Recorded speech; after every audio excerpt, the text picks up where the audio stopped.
चला तर मित्रांनो, आज आपण शिक्षण प्रक्रिया व समाज पाठ्यक्रम F2 जो आहे त्याचा सेकंड चॅप्टर बघूया. त्याचे इम्पॉर्टंट क्वेश्चन बघूया.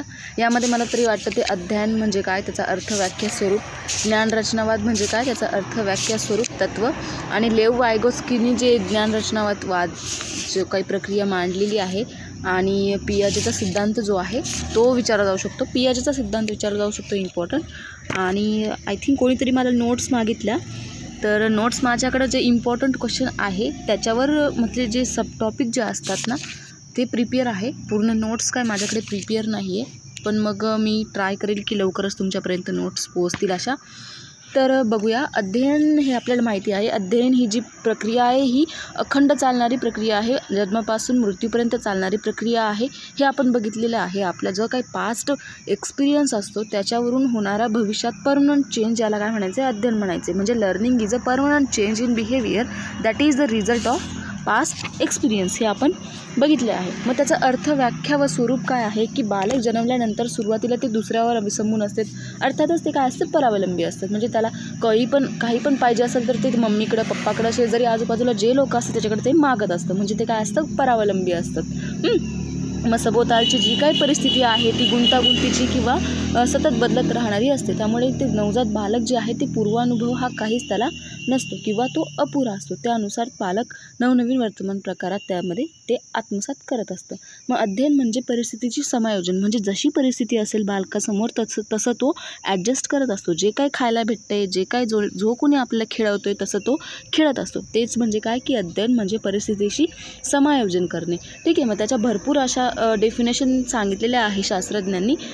गॅरेट आहे, नॉर्मन एल्मुना आहे, मॉर्स अँड विगो आहे, कांबल अँड गर्मझी आहे, क्रो अँड क्रो आहे, मुर्फी, अर्डन अँड फ्रँडसन आहे.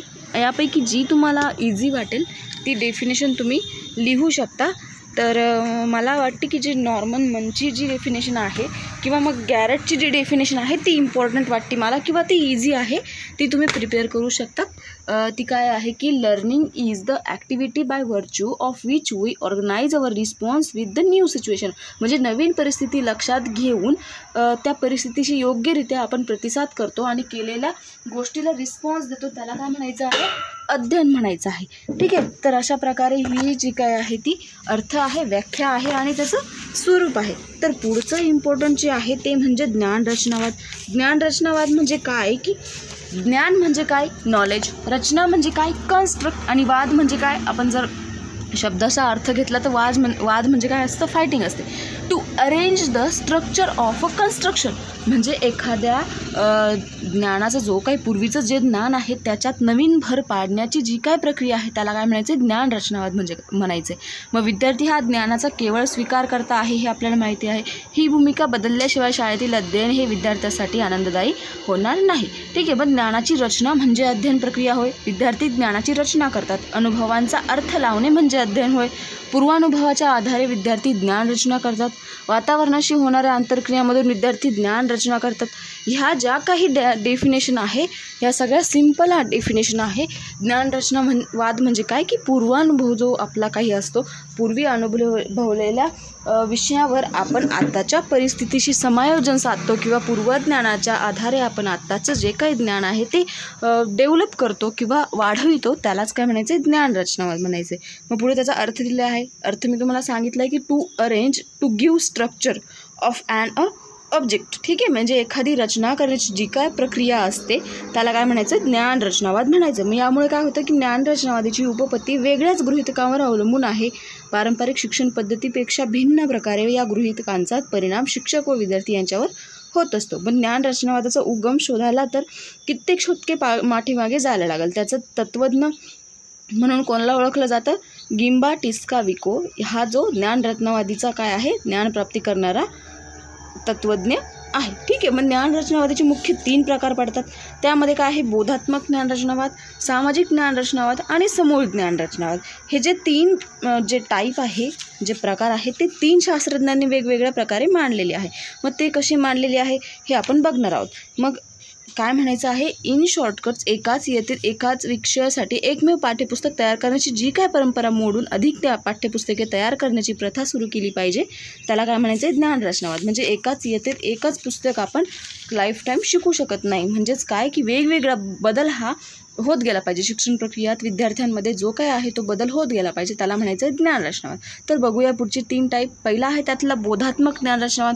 बोधात्मक ज्ञानरचनावाद ही जी प्रक्रिया आहे ती ब्रुनर यांचे कार्य त्यामध्ये इम्पॉर्टंट आहे. मग बोधात्मक म्हणजे काय की प्राप्त माहितीवर पूर्वानुभवांच्या आधारे प्रक्रिया करणे. म्हणजे जी काही माहिती आपल्याला प्राप्त आहे त्याच्यावर प्रक्रिया करणे म्हणजे काय की बोधात्मक ज्ञान. बोधात्मक म्हणजे काय, आपल्याला ते म्हणतात ना की हां एखादी स्टोरी संपल्यावर त्यात तुम्हाला काय भेटलं, त्याला काय म्हणायचं आहे, बोधात्मक ज्ञान म्हणायचं आहे. म्हणजे आणि पुढे आहे सामाजिक ज्ञानरचनावाद. मग सामाजिक ज्ञानरचनावादमध्ये सामाजिक, सांस्कृतिक व भाषिक आंतरक्रिया हाच माहितीचा स्रोत आहे. समाज म्हटलं की लेव वायगॉस्की आपण लक्षात ठेवायचा कायमचाच, ठीक आहे. तो सीटेटलाही इम्पॉर्टंट क्वेश्चन आहे. लेव वायगॉस्कीचा सोशियल कल्चर जो टाईप जो आहे तो सामाजिकवाला, तो लेव वायगॉस्कीचं त्याच्यात आक्रमण आहे. पुढचा आहे समूळ ज्ञानरचनावाद. त्याला वास्तव ज्ञानरचनावाद पण म्हणतात आणि मूलगामी रचनावाद पण म्हणतात. तर हा जो टाईप आहे तो ग्लेसरफोल्ड यामध्ये त्याची कार्य मोलाचे आहे. मग तो काय म्हणतो की ज्ञान मिळवणे ही एक अनुकूलक्षम प्रक्रिया आहे आणि ती व्यक्तीच्या बाह्य अनुभवामधून मिळते, परंतु बाह्य परिस्थितीचे दृश्य स्वरूपातील प्रस्तुतीकरण ते नसते. म्हणजे माणूस जसा काही वागतोय त्याचं जे काय बॉडीची जी मुवमेंट असते, हालचाल जी काय असते, जसा तो वागतो त्यातून ज्ञानरचनावाद होणं म्हणजे काय आहे, समूळ ज्ञानरचनावाद. मग याची व्याख्या भरपूर प्रकारच्या व्याख्या त्यांनी दिल्या आहे की मग रचनावाद ही एक अध्ययनाची उपपत्ती आहे की ज्यामध्ये विद्यार्थी स्वतः बौद्धिक प्रक्रियेमधून ज्ञानाची रचना करत असते. पुढे आहे की रचनावाद हे एक अध्यापनाचे तत्त्वज्ञान आहे की ज्यामध्ये ज्ञानाची रचना ही आपल्या अनुभवाच्या परावर्तनातून होते. यावरून असे म्हणता येईल की विद्यार्थी एखादी नवीन संकल्पना समजावून घेताना पूर्वी आलेल्या अनुभवांचा वापर करून नवीन विषयी आपले मत तयार करतो. त्यातून काय होतं, ज्ञानाची निर्मिती ही होत असते. मग त्याचा संबोध काय आहे, ज्ञानरचनावादातील संबोध कसं दिलं आहे की संबोध म्हणजेच काय की पूर्वज्ञान, नवीन माहिती, नवा अनुभव, शिकण्याची तयारी. मग शिकण्याची तयारी मध्यभागी लिहायची. पूर्वज्ञान, नवीन माहिती, नवा अनुभव हा जो पॉईंट आहे 65 पेज नंबरवर इकडच्या उजव्या साईडला तो तेवढा जो बॉक्सवाला जो पॉईंट आहे तो इम्पॉर्टंट पॉईंट आहे, तिथे मी इम्पॉर्टन्स पण केलेला आहे, ठीक आहे. मग अशा प्रकारची विद्यार्थ्यांची ज्ञान प्रक्रिया घडून यायची असेल तर वैयक्तिकरित्या त्यासाठी काय लागणारा पुरेसा वेळ हा इम्पॉर्टंट आहे. मग रचनावादाची काही उद्दिष्ट पण आहे त्यांनी तिथे दिलेली आहेत. उद्दिष्टे मला नाही वाटत विचारू जाऊ शकतात, फक्त लेव वायगॉस्कीची जी काय आहे इम्पॉर्टंट तो विचारला जाऊ शकतो, ठीक आहे. मग उद्दिष्ट काय काय म्हणायचं आहे की थोडक्यात सांगते मी. विद्यार्थ्यांच्या अमूर्त कल्पनांना वाव देणे किंवा मग विद्यार्थ्याची जी काय अमूर्त कल्पना आहे ती मूर्त रूप दिले जाते. आपल्याला माहिती की देव हा अस्तित्वात नाही आहे, परंतु आपण देवावर विश्वास ठेवतो कारण तो अमूर्त आहे, ठीक आहे ना. म्हणजे तो अमूर्त आहे, परंतु म्हणजे देवाची जी काही प्रतिमा जी आहे किंवा मूर्ती जी आहे ती मूर्त आहे, परंतु आपण त्याच्यावर विश्वास ठेवतो. आपल्याला असं वाटतं की कुठून तरी देव आपल्याकडे बघत आहे किंवा मग देवाचं आपल्यावर लक्ष आहे, ठीक आहे. म्हणून त्याला आपण कसं दिलेलं आहे की अमूर्त संकल्पना आहे, ठीक आहे. म्हणजे असं होतं की हां तू म्हणजे आपल्या मनाला माहीत असते आपण काय करतोय काय नाही, ठीक आहे. मग आपण समोरच्याला खोटं बोलू शकतो परंतु आपल्या मनाला बोलू शकत नाही, आपल्याला मनाला बोलू शकत नाही. म्हणजे देवाला माहिती आहे की आपण कसं वागतोय. म्हणजे ही काय आहे, अमूर्त ती मूर्त संकल्पना आहे. मग विद्यार्थ्यांमध्ये मूलभूत संकल्पना स्पष्ट होण्यास रचनावाद मदत करते. मग विद्यार्थ्यांमध्ये समस्या निराकरण क्षमता विकसित होण्यासाठी पण मदत करते. जिज्ञासू जी वृत्ती आहे ती विद्यार्थ्यांमध्ये त्यामध्ये म्हणजे त्याचे महत्त्व दिले आहे. मग रचनावादामुळे काय होतं की अध्यापन पद्धतीमध्ये अध्यापनास वेळ लागतो. रचनावादी दृष्टिकोन निर्माण करण्यामध्ये शिक्षकाची महत्त्वाची भूमिका मानली जाते, ज्यामुळे प्रत्येक शिक्षकाकडे आवश्यक कौशल्य नसतील तर प्रभावी अध्यापन करता येणार नाही, ठीक आहे. मग पुढे आहे पियाजे आणि वायगॉस्कीचे सिद्धांत दिले आहे. मग रचनावाद शिक्षणात रुजत आहे हे आपल्याला माहिती आहे. त्यामध्ये रचनावाद प्रक्रिया ही किंवा विचारसरणीची 20व्या शतकातील पहिल्या अर्धशतकात प्रवेश करून शिक्षणाचा ताबा मिळविला असं दिसून येतं. म्हणजे या विचारसरणीनुसार दोघांनी आपलं मत मांडलेलं आहे. त्यात पियाजेचा सिद्धांत आहे पहिला, तर तो काय सांगतो की पियाजे हा विश्व मानसशास्त्र होता, ठीक आहे. मग बालकाच्या विकासावरील पियाजेच्या संशोधनाला संपूर्ण जगातून मान्यता मिळाली होती हे आपल्याला माहिती. पियाजेने बौद्धिक विकास आणि उपपत्ती या गोष्टीवर या कार्यातून एक विचार प्रवाह मानसशास्त्रात आणला होता, ठीक आहे. मग पियाजे याने प्रत्यक्षात ज्ञान निर्मिती कशी होते आणि प्रत्येक मूल आपल्या ज्ञानाचा विकास कसा करतो हे अभ्यासाच्या द्वारे त्याने शरीर विज्ञानावर आधारलेल्या ज्ञान ग्रहणात संग्रहात लिहिलेले होते. ठीक आहे. मग बालक जेव्हा एखादा अनुभव घेतो, तो अनुभव एखाद्या व्यक्तीच्या, दृश्याचा, घटनेचा, वस्तूचा, कशाचाही असेल, तेव्हा त्याची विशिष्ट अशी प्रतिमा बालकाच्या मनात तयार होत असते. हे विविध माहितीचे परस्पर संबंधित घटित असतात. ठीक आहे. हे त्या बालकाचे ज्ञान असते. मग त्याला काय म्हणायचं आहे की समावेशन असं म्हणायचं. त्याने 2 भाग केले आहे. एक समावेशन म्हणजे असिमिलेशन आणि सात्मीकरण म्हणजे ॲकोमोडेशन, हे 2 त्याने भाग केलेले आहे. मग पियाजेने स्वतःच्या मुलांचे बारकाईने दीर्घकाळ अवलोकन करून मुले आपल्या आजूबाजूच्या मूर्त आणि अमूर्त विश्वाची ओळख करून घेतात. ही ओळख आपल्या जन्मापासून मुले कशी अभ्यास करून घेतात याचा अभ्यास त्याने केला आहे. त्याच्या आधारे मुले आपल्या आवाक्यात येणाऱ्या माहितीवर कशा तऱ्हेने प्रक्रिया करतात किंवा मग कोणतीही गोष्ट बघितल्यानंतर त्यांची प्रक्रिया काय असते, रिॲक्शन काय असते, हे त्यांनी स्वतःच्या मुलांवर प्रॅक्टिकली करून बघितलेलं आहे. ठीक आहे. मग त्यांनी SPCF नावाचं म्हणजे सोपं आहे लक्षात ठेवायला. SPCF म्हणजे sensory motor stage, pre operational stage, stage of concrete operational आणि स्टेज ऑफ फॉर्मल ऑपरेशन. ह्या काय आहे SPCF, या 4 प्रक्रिया त्यांनी, या पायऱ्या त्यांनी मांडल्या आहे. मग वय 0 ते 2 म्हणजे संवेदनकारक अवस्था, 2 ते 7 म्हणजे क्रियापूर्व, 7 ते 11 मूर्त क्रियात्मक आणि 11 ते 15 औपचारिक क्रियात्मक अवस्था. ठीक आहे.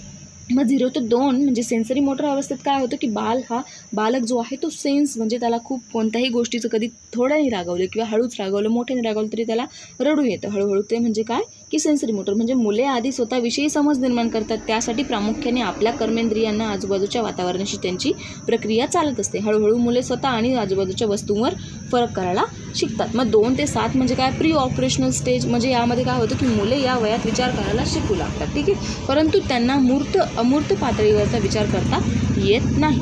ठीक आहे. म्हणजे त्यांना कोणतीही गोष्ट ही निर्जीव आहे असं वाटतं. ठीक आहे. किंवा मग सजीव आहे असंच वाटतं. म्हणजे काहीही बघितलं त्यांना ते अमूर्त पातळीवरचा त्यांचा विचार हा नसतो. मग या वयात अदृश्य झालेल्या व न पाहिलेल्या गोष्टींचाही मानस हा प्रतिमा तयार करत असतो. मग या वयातील मुलांना स्वप्न पडतात. मग त्यांना ते स्वप्न काय वाटतात, ते रिअल वाटतं. ठीक आहे ना. म्हणजे काय होतं की क्रियापूर्व अवस्था त्यांची ही असते. पुढे आहे मूर्त क्रियात्मक अवस्था. मग यात काय होतं की बालकांचे जसे जसे वस्तुरूप अनुभव वाढत असतात तसे तसे मेंदूमधील जे काय प्रतिमा आहे, त्यांचा संचारण, जो काय संरचना आहे, त्यांचा विस्तार वाढत असतो. जसं सपोज त्यांना स्वप्न पडतंय, जसं स्वप्न पडतंय तसं त्यांचं ते जो मेंटॅलिटी जी आहे ती त्या स्वप्नाप्रमाणे ती रिॲक्ट करत असतात. ठीक आहे. म्हणजे हे काय आहे मूर्त क्रियात्मक अवस्था, म्हणजे जे स्वप्न आहे परंतु त्यांना ते रिअल वाटतं. ठीक आहे. पुढे आहे औपचारिक क्रियात्मक अवस्था. मग या कालावधीत काय होतं की तार्किक विचार, अमूर्त स्तरावरील जे काही विचार आहे ते करता येऊ लागतात. म्हणजे बौद्धिक क्रियांसाठी वस्तुरूप अनुभवांशी फारशी गरज लागत नाही. बालकाचा विकास बुद्धनिष्ठ होऊ लागतो, प्रौढासारखा विचार करता येऊ लागतो. आज ज्याला रचनावाद म्हटले जाते त्याचा पाया विकसित करण्यात पियाजे इतकंच वायगॉस्कीचा सुद्धा महत्त्व आहे. तर ठीक आहे. मग वायगॉस्कीने काय सांगितलेलं आहे, वायगॉस्कीचं बघूया. पुढे आहे वायगॉस्कीचा पॉईंट. तर ते काय म्हणतात की पियाजेप्रमाणे वायगॉस्की असा मानतो की मुलांच्या बौद्धिक विकासात गुणात्मकदृष्ट्या पायरीने फरक होत जातात. तसंच ते बालकाच्या मनाची पुनर्रचना होत असते. यावर वायगॉस्की आपल्या विवेचनात भर दिलेला आहे. ठीक आहे. मग अशा अवस्थेमधून दुसऱ्या अवस्थेमध्ये मुले जातात, एखादी अवस्था राहून जाते, हे कधीच होत नसतं. मग अशा प्रकारे लेव वायगॉस्कीच्या सिद्धांतानुसार तो काय म्हणतोय की तो एक भाषाशास्त्रज्ञ आहे आणि मानसशास्त्रज्ञ होता. ठीक आहे. मग तो काय म्हणतो की प्रत्येक व्यक्ती ही व्यापक समाजाचाच एक भाग आहे. समाज संस्कृतीतून ती घडते अशी सार्वत्रिक धारणा आहे. म्हणजे मुलांना आपण लहानपणी जसे संस्कार लावू, ज्या समाजात त्यांना म्हणजे त्याच समाजात त्यांना ठेवू, तसंच मुले पुढे जाऊन रिॲक्ट करणार. ठीक आहे. म्हणजे तो काय करतो, समाजावर आणि संस्कृतीवर जास्त भर देतो वायगॉस्की. कोण? लेव वायगॉस्की. त्यामुळे लहान मुलांच्या विकासावर सामाजिक वातावरणाचा परिणाम मोठ्या प्रमाणात होत असतो.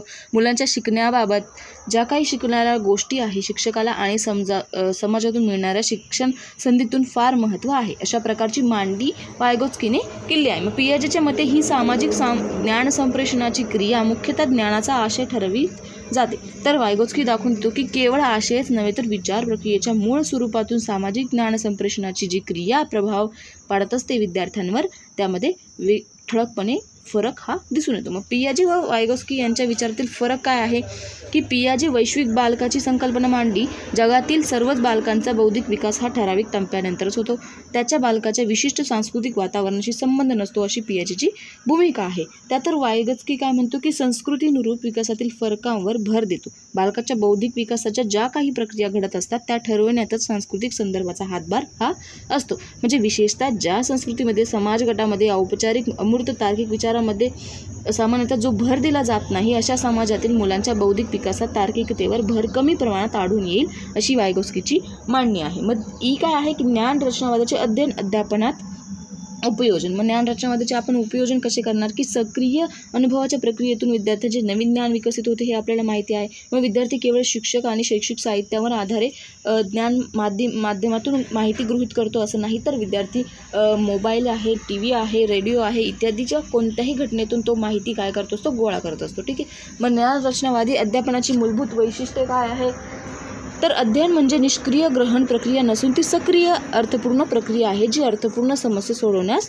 उपयुक्त ठरते. मग नवीन अध्ययन हे अध्ययनकर्त्याच्या पूर्वज्ञानावर अवलंबून असते जे बऱ्याच वेळा नवीन माहिती आकलनास मदत करते. अध्ययन हे प्रमुख संकल्पनात्मक आकृतीच्या पुनर्संघटनेवर भर देत असते. मग अध्ययन हे सामाजिक आंतरक्रियेतून घडत असते की अर्थपूर्ण अध्ययन हे विश्वसनीय अध्ययन कार्यातून घडत असते. मग ज्ञान रचनावादी दृष्टिकोनातून अध्ययन वातावरणामध्ये विद्यार्थ्याच्या ज्ञान रचनेस व वैविध्यपूर्ण दृष्टिकोनास विकासात मदत मिळत असते. मग विद्यार्थी समस्या निराकरण प्रक्रियेत अनेक मार्गाचा शोध घेतात, त्यामुळे काय होते अध्ययन प्रक्रिया जी काय आहे ती सोपी झाली आहे. मग अध्ययनाचे ज्ञान रचनावादी अध्यापन म्हणजे काय की नेमकं विद्यार्थ्यांना स्वतःच्या अध्ययनाचे स्वामित्व पुढाकार घेण्यासाठी प्रोत्साहन द्यावे ज्यामुळे बौद्धिक विकासावर त्यांचा भर हा होईल. ठीक आहे. मग विद्यार्थ्यांच्या कल्पनांचा आधार करणे किंवा मग विद्यार्थ्यांना स्वतंत्र विचार प्रक्रियेस प्रोत्साहन देणे इत्यादी जे काय आहे ते ज्ञान रचनावादी अध्यापनाचे जे काय आहे अध्यापन आहे. मग उच्च पातळीवर विचार प्रक्रियेस प्रोत्साहन द्यावे म्हणजे मुलं जसे वाढत जातात तसे त्यांची जी काय प्रक्रिया आहे विचार करण्याची जी काय प्रक्रिया आहे ती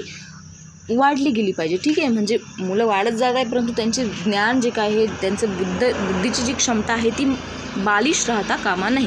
ठीक आहे. मग वर्गातील चर्चेमुळे विद्यार्थ्यांना स्वतःच्या कल्पनांना वास्तव्य रूप दिसून येतं. आपल्या कल्पना इतरांसमोर मांडल्या गेल्यामुळे इतरांच्या कल्पना ऐकल्यामुळे विद्यार्थी स्वतःच्या ज्ञानाची रचना स्वतः करू शकतात. वर्गात अर्थपूर्ण संवाद घडून येण्यासाठी वर्गातील वातावरण आनंददायी करू शकतात. मूर्त अनुभवाच्या चर्चेला प्रोत्साहन देऊ शकतात इत्यादी गोष्टी विद्यार्थी करू शकतात. मग ज्ञान रचनावादाचे मूल्यमापन थोडक्यात काय सांगायचे की एखादी वस्तूची किंवा घटकाची पात्रता किंवा योग्यता किंवा मूल्य निश्चित करण्याची जी काय प्रक्रिया आहे त्याला म्हणायचं आहे ज्ञान रचनावाद. मूल्यमापन म्हणजे एखाद्या वस्तूची जी योग्यता आहे ते निश्चित करण्याची प्रक्रिया म्हणजे काय मूल्यमापन. ही एखाद्या घेतलेल्या निर्णयाच्या आधारावर अंदाजावर व्यक्त करण्याची प्रक्रिया आहे. मूल्यमापन म्हणजे शिक्षकांनी अभ्यासाप्रमाणे ठरवलेल्या उद्दिष्टानुसार विद्यार्थ्यांच्या प्रगतीचा अंदाज करणे होय. ठीक आहे. मग अशा प्रकारे जो काय होता दुसरा चॅप्टर अध्ययन आणि ज्ञान रचनावाद यातलं इम्पॉर्टंट मी जे सांगितलं आहे तुम्हाला ज्ञान रचनावादीची अध्ययनाची प्रक्रिया वैशिष्ट्ये सांगा आणि अध्ययन म्हणजे काय अध्ययन प्रक्रियेचे स्वरूप सांगा.